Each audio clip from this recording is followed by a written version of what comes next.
Françaisdanslemonde.fr, la première plateforme multimédia d'aide à la mobilité internationale. Bienvenue sur notre podcast, je suis Gauthier Seyss et j'ai le plaisir de passer 10 minutes avec Guillaume Rondan, direction le Vietnam. 10 minutes, le podcast des Français dans le monde. Françaisdanslemonde.fr.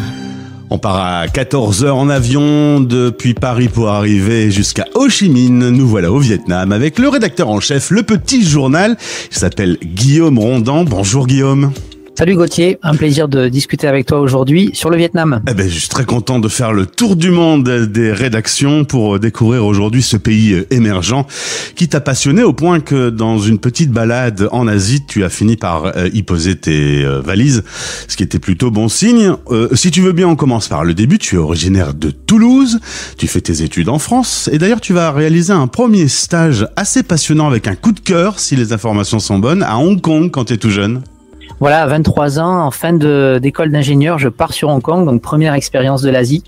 Et c'est vrai qu'après ce stage-là, je me suis dit un jour, j'essaierai d'y remettre les pieds. Tu pensais partir et continuer à travailler tout en découvrant le monde? C'était l'idée première? Voilà, c'est ça. J'avais quelques clients en France et donc j'ai justement profité d'une certaine manière de la différence de niveau de vie qu'on peut avoir en Asie. Et donc je suis venu comme ça pendant près d'un an faire plusieurs pays, le Cambodge, le Laos, la Thaïlande, bien entendu toutes ces destinations exotiques. Et puis finalement un petit coup de cœur que j'ai eu à Ho Chi Minh Ville et j'ai décidé de m'y installer. Alors comment on sent qu'il y a un coup de cœur dans une ville? Quand tu t'y promènes, tu te dis je pense qu'en fait je vais m'arrêter ici. Comment on prend cette décision? Ouais, je pense que c'est très personnel. Alors moi, je suis originaire d'une petite ville en France. T'as dit de région toulousaine, mais c'est vrai que ma ville s'appelle la Salvetat-Saint-Gilles, donc il y a très peu de personnes, je pense, qui vont connaître.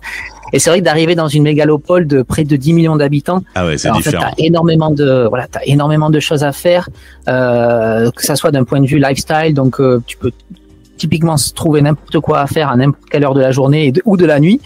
Une nourriture pareille abondante, très variée, très riche. Une activité nocturne, bien sûr, quand t'es jeune, contente.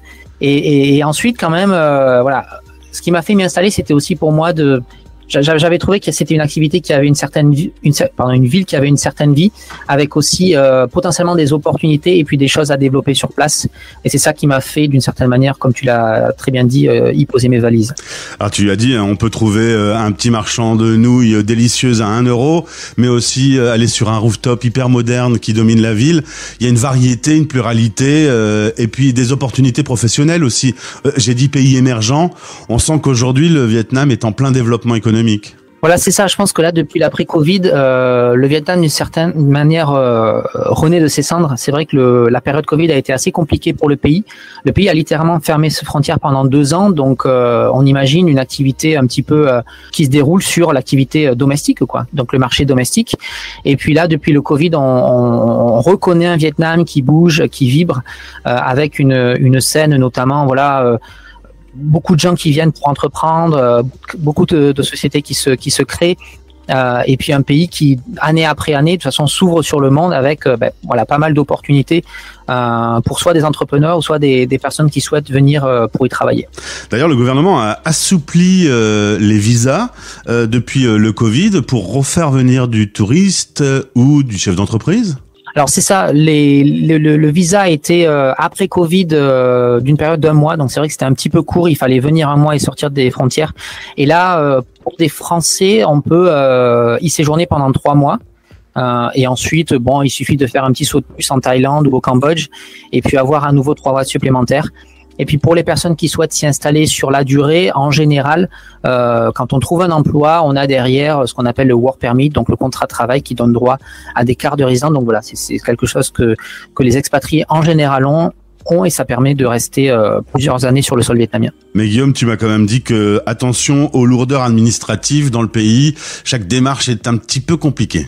Voilà, quand il s'agit d'ouvrir un compte bancaire, de justement essayer de faire les papiers pour avoir ce contrat de travail, il faut en général passer par des agences, c'est assez lourd administrativement parlant. Donc les avocats, les agents de visa, toutes ces tierces personnes d'une certaine manière sont une aide sur place pour aider administrativement parlant et puis faire en sorte que voilà, ça soit un petit peu moins compliqué quand on est nouveau sur le marché.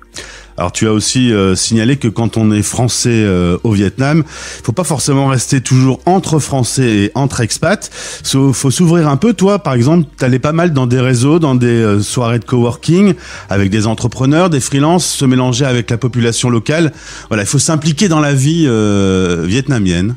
Oui, tu le dis bien. En fait, au Vietnam, on a d'une certaine manière la population locale qui va tout de suite avoir un deuxième boulot. Il y en a plein qui ont 2 boulots ou alors qui, en parallèle de leur activité, vont le soir travailler dans des cafés, faire, je sais pas, du freelancing, donc proposer des services pour des clients. Et c'est vrai que t'as tout ce réseau local vietnamien, mais pas que, aussi des touristes de passage ou alors des expats qui ont des activités sur Internet, et donc tous ces gens-là, on peut les rencontrer au travers d'événements, networking. Je pense beaucoup à des espaces de coworking qui organisent le soir après les séances de boulot des meet-up, donc des rencontres. Et c'est vrai que c'est un peu tout ça que j'ai fait durant mes premières années pour se faire un réseau et puis sortir et essayer d'ouvrir un petit peu ses œillères et ne pas forcément ne rester qu'entre Français. Tu le rappelles bien, Gauthier. Et alors, on a quand même une histoire qui est parfois un peu compliquée avec le Vietnam. Pour autant, lorsque tu rencontres un Vietnamien, il aime plutôt bien les Français.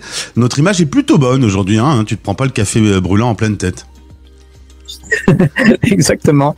Déjà ici le café de base il est froid, tu sais, c'est le café soda, donc le café par défaut, si tu demandes pas, ils vont te mettre des glaçons dedans. Ah d'accord. Mais sinon voilà, mais sinon pour revenir sur ce café en pleine phase, voilà, on a plutôt bonne presse au Vietnam. Je pense que les tumultueuses années qu'a eu la France maintenant avec la nouvelle génération, c'est de l'histoire ancienne, et c'est vrai que cette nouvelle génération de base et souhaite aller de l'avant, et puis c'est pour ça qu'année après année on sent un certain optimisme et on sent les gens qui sont curieux, ouverts et qui souhaitent que le pays continue de se développer et de s'améliorer. Et donc bien entendu, en tant que Français, il y en a beaucoup qui font de la restauration, qui sont dans l'hôtellerie, qui ont des marques, je sais pas, de vêtements. Et donc tout ça permet d'une certaine manière d'entretenir cette aura à la française au Vietnam. Donc d'un point de vue local, on a plutôt bonne réputation. Oui. On va maintenant s'intéresser au partenariat entre françaisdanslemonde.fr et Le Petit Journal. Tu es toi le rédacteur en chef des 2 éditions que l'on peut trouver au Vietnam, à Ho Chi Minh. Depuis 8 ans, l'édition existe, et depuis 1 an à Hanoï. Toi, tu as été contributeur au début. Ensuite, le hasard des choses a fait que le précédent rédacteur en chef a dû rentrer en France et tu as pris le relais. Un poste de chef d'orchestre, tu me dis. Voilà, c'est ça. En fait, en local, on a sur place des pigistes, donc des personnes qui vont donc nous produire des articles, rédiger des articles. On a des contributeurs occasionnels qui partagent aussi leur vision du Vietnam. Et puis on a quelques stagiaires qui en général passent quelques mois au sein de notre rédaction. Et puis moi, d'une certaine manière, voilà, je fais le chef d'orchestre. Je jongle entre les partenaires, les sponsors, les clients, et puis aussi toute cette petite équipe. Et puis le but, c'est d'entretenir comme ça une production de contenu régulière pour avoir l'audience francophone qui suit les informations locales, et puis voilà, en apprend un petit peu plus sur ce qu'est le Vietnam, et puis tout ce qui s'entoure. Alors pour préparer cette interview, tu as eu l'occasion d'aller faire un petit tour sur le site et tu as découvert qu'un certain nombre de Français avaient déjà été interviewés, des Français basés au Vietnam. Je pense à Rémé, à Leïla ou plus récemment François, qui créent des ponts entre la France et le Vietnam. Forcément, ce sont des personnes que tu retrouves également en interview dans les pages du Petit Journal Vietnam. Oui, alors beaucoup ont déjà été interviewés. François Bibonne, Leïla aussi, on a eu des articles sur son école à Hanoï. Et puis Rémé, on fait des meet-up sur Ho Chi Minh Ville ensemble. Donc c'est vrai que tous ces noms-là, c'est des gens que tu as déjà interviewés. Donc d'une certaine manière, le noyau français au Vietnam est assez petit, et puis très vite tu peux d'une personne à une autre graviter et puis rencontrer toutes les personnes qui œuvrent et puis qui, comme ces acteurs-là, aide à, d'une certaine manière, promouvoir la francophonie ici au Vietnam. Alors pour les auditeurs qui nous écoutent et qui ne sont pas au Vietnam, évidemment on trouve dans les pages de votre édition des infos sur le quotidien des Français là-bas, mais si on va faire un voyage, on trouve aussi des infos pratiques, utiles sur vos pages? Oui, alors on a un petit peu tous les sujets, hein. On va parler aux expatriés qui sont aujourd'hui présents, mais on a aussi une grosse partie de notre lectorat qui est à l'étranger. Donc un certain noyau qui est actuellement en France. Donc c'est soit des gens qui ont le désir de voyager, de s'expatrier, mais pas que. Ça peut être aussi la diaspora vietnamienne qui est présente à l'étranger et qui suit comme ça régulièrement nos papiers et nos contenus. Eh bien, pour en savoir plus, le lien de cette édition est disponible dans le podcast. Et puis, Guillaume, on se retrouvera, parce que tu tiens à nous parler du développement économique et du dynamisme qui existe aujourd'hui dans ce pays émergent. Donc, ce sera l'objet d'un autre podcast. Merci pour ce témoignage. Quel est le programme type d'une journée pour toi ? Alors, le matin, le café froid, donc justement avec des glaçons. Pour moi, c'est sans sucre. Et puis... serré, voilà. Au Vietnam, c'est café denda. Et puis ensuite, en général, on se met dans un espace de coworking et puis la journée se déroule comme il se faut. Et on finit tôt sa journée. On finit vers quelle heure de travailler pour passer ensuite à la vie privée ? Alors moi, c'est à peu près autour de 5 heures. Voilà, on a des horaires où on essaie de commencer tôt, comme il fait assez chaud, et puis ensuite, voilà, à 5 heures, on ferme l'ordinateur. Et puis on va s'amuser. Place à la vie privée. Ouais. Merci beaucoup pour ce témoignage. Ça me fait plaisir de faire le tour des rédactions. On découvre à chaque fois des styles de vie et des parcours passionnants. Au plaisir de se retrouver du coup. Merci Gauthier, ça a été un plaisir. À bientôt. Français dans le monde.